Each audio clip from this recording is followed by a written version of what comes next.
তাৰ স্পিচৰ প্ৰব্লেম শব্দবিলাক ভালদৰে উচ্চাৰণ কৰিব পৰা নাছিলে তাৰ কিছু ADHD প্ৰব্লেম আছে এটেনশন ডিসঅৰ্ডাৰ আছিলে তান সৌনকে শব্দবিলাক কোৱাৰ লগতে বাক্যসমূহ নিজেই ক'ব পৰা হৈছে নমস্কাৰ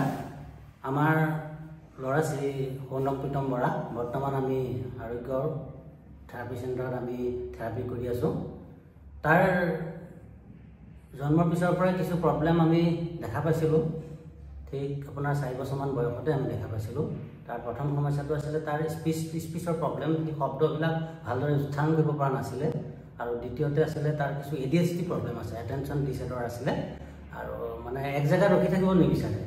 তাৰ পিছত আমি গম পালো অসমৰ এক অন্যতম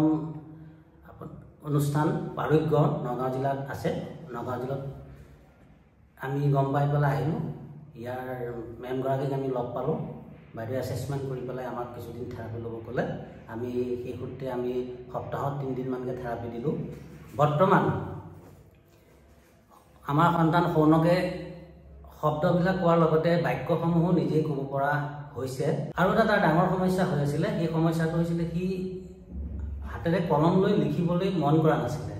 লিখা পঢ়া কৰিবলৈ মন কৰা নাছিলে এতিয়া গ্ৰেজুৱেলি ইয়াত থেৰাপি দিয়াৰ পিছত হি বৰ্তমান নিজেই লিখিবলৈ পঢ়িবলৈ যত্ন কৰিছে আৰু লিখিব পৰা হৈছে গতিকে আমি ভাবো আমাৰ লগতে যিসকলৰ সন্তানসমূহৰ এনে ধৰণৰ সমস্যাসমূহ গম পায় নিজৰ পিতৃ মাতৃ অভিভাৱকসকলে গম পায় তেওঁলোকে আমাৰ নগাঁও জিলাৰ এই আৰোগ্য চেণ্টাৰত আপোনালোকে আনি এই থেৰাপিৰ জৰিয়তে তেখেতসকলৰ এই চিকিৎসা কৰিব পাৰে আৰু আমি যিমান দূৰ গম পাওঁ খুব কম বয়সতে এই আৰম্ভণিতে যদি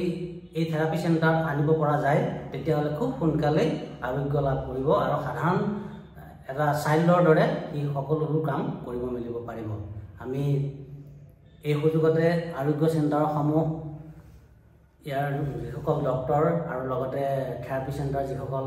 মেম আছে সকলোলৈকে আমি ধন্যবাদ জ্ঞাপন কৰিছোঁ নমস্কাৰ